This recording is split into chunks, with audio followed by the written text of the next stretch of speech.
Hello and welcome everyone. আজকে আমি ইফতারের আরেকটি ডেজার্ট আইটেম খেজুরের গুড়ের পায়েসের রেসিপি আপনাদের সাথে শেয়ার করব।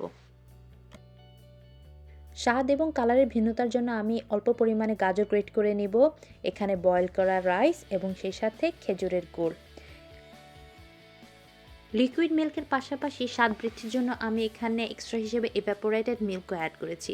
একটি প্যানে লিকুইড মিল্ক নিয়ে এর সাথে আমি 2-3টা এলাচ অ্যাড করে নিব, সেই সাথে অ্যাড করে নেব ইভাপোরেটেড মিল্ক।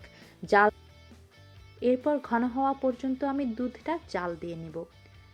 জালের এই পর্যায়ে আমি হাফ বয়েল করা রাইস অ্যাড করে দিব।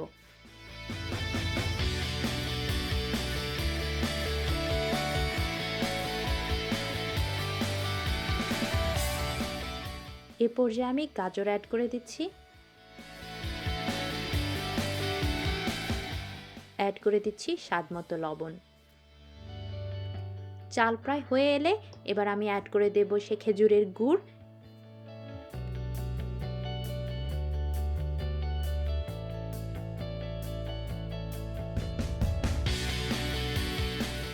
স্বাদ বৃদ্ধির জন্য আমি এখানে আরও additional 2 tablespoon milk powder add করেছি। এটা একদম অপশনাল, আপনারা চাইলে দিতে পারেন, চাইলে স্কিপ করতে পারেন।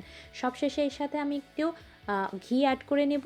এরপরে নেড়েচেড়ে হয়ে এলে একটা বোলে আমি পায়েসটা ঢেলে নেব। এরপর ঠান্ডা হয়ে এলে এর উপরে কিশমিশ দিয়ে পরিবেশন করব। তৈরি হয়ে গেল মজাদার খেজুরের গুড়ের পায়েস। Thanks for watching.